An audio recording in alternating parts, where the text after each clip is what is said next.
Praise lord. ఉదయకాలం దేవుని వాగ్దానం మనం ధ్యానం చేసుకుందాం. 121వ కీర్తన 3వ చరణం. ఆయన నీ పాదములు తొట్టిల్లనీయుడు, నిన్ను కాపాడేవాడు కునుకడు. హల్లెలూయా, దేవునికి మహిమ కలుగును గాక. ఉదయకాలం వాగ్దానం ద్వారా ప్రభు నీతో మాట్లాడుతున్న మాట చూడండి. నీ పాదములు ఆయన తొట్టిల్లనీయుడు, ఆయన నిన్ను కాపాడును. ఆయన కాపాడువాడు ఎటువంటి వాడు అంటే నిన్ను కాపాడువాడు కునుకడు. నువ్వు ఎక్కడికి వెళ్తున్నా ఉదయకాలం వాగ్దానం ద్వారా దేవుడు నీతో మాట్లాడుతున్నాడు. నీ పాదములు తొట్టి లేకుండా ఆయన కాపాడుతాడంట. నిన్ను కాపాడువాడు కునుకడు, నిద్రపోడు. ఆయన నిద్రపోయే దేవుడు కాదండి, నిన్ను విడిచిపెట్టే దేవుడు కాదు. చూడండి, మన పిల్లలను మనం విడిచిపెట్టి మర్చిపోతాం ఒక్కోసారి. మన పిల్లలకు ఆయన కాపుదలు ఇచ్చే దేవుడు అండి. దేవుడు మన పిల్లలకే కాదు, మనందరికీ కూడా ఆయన కాపుదలు ఇచ్చి నీ పాదములకు రాయి తగలకుండా ఆయన ఎత్తి పట్టుకునే దేవుడు. హల్లెలూయా. ఒక చోట ఉంటుంది కదండి కీర్తనలో,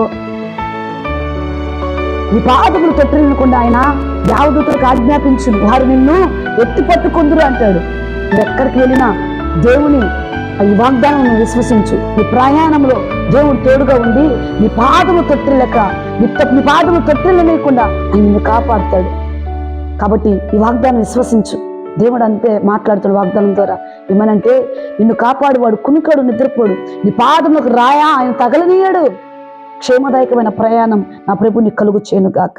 ఏ పని మీద వెళ్ళిన వ్యాపారానికి వెళ్తున్నావా, నా ప్రభు నీకు క్షేమము కలుగు చేయను గాక. ఉద్యోగానికి వెళ్తున్నావా, నా ప్రభు నీకు క్షేమము కలుగు చేయను గాక. ఒకవేళ యవనస్తులు ఈ మాటలు వింటున్నట్లయితే, మీరు కాలేజీకి వెళ్తున్నారా, కాలేజీలో మీరు వెళ్తున్న ప్రయాణంలో కాలేజీ చుట్టూ, కాలేజీలో ఉంటున్న ప్రతి నివాసము చుట్టూ నిన్ను కాపాడి నీ పాదముకు రాయి తగలకుండా కాపాడును గాక. ఒకవేళ మీ పిల్లలు స్కూల్కి వెళ్తున్నారేమో, మీ పిల్లల చుట్టూ కూడా నా ప్రభు కాపుదలు ఉంచి మీ పిల్లలకు ఎటువంటి అపాయం రాకుండా మీ పిల్లలను ఆయన పాదములకు రాయి తగలకుండా ఆయన ఎత్తి పట్టుకును గాక. కాబట్టి వాగ్దానం విశ్వసించండి అంటున్నాడు.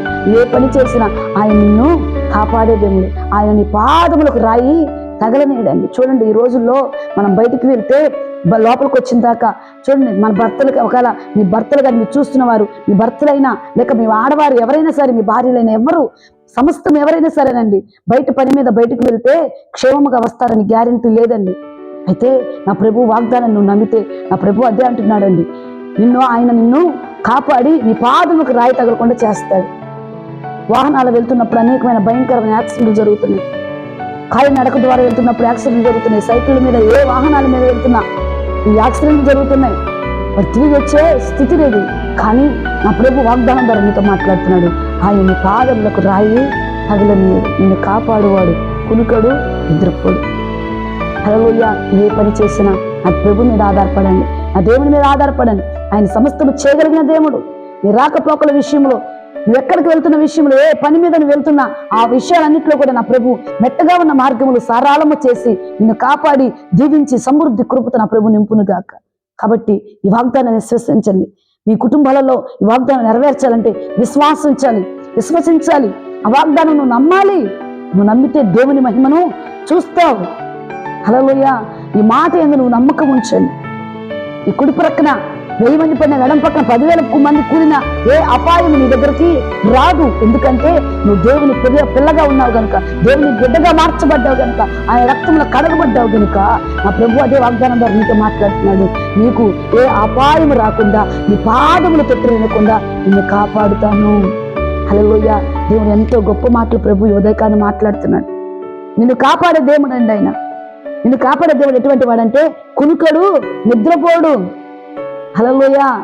ఎవరైనా నిద్రపోతారేమో, కానీ ఒకసారి మనం కూడా అండి మన పిల్లల్ని విడిచి నిద్రపోతాం.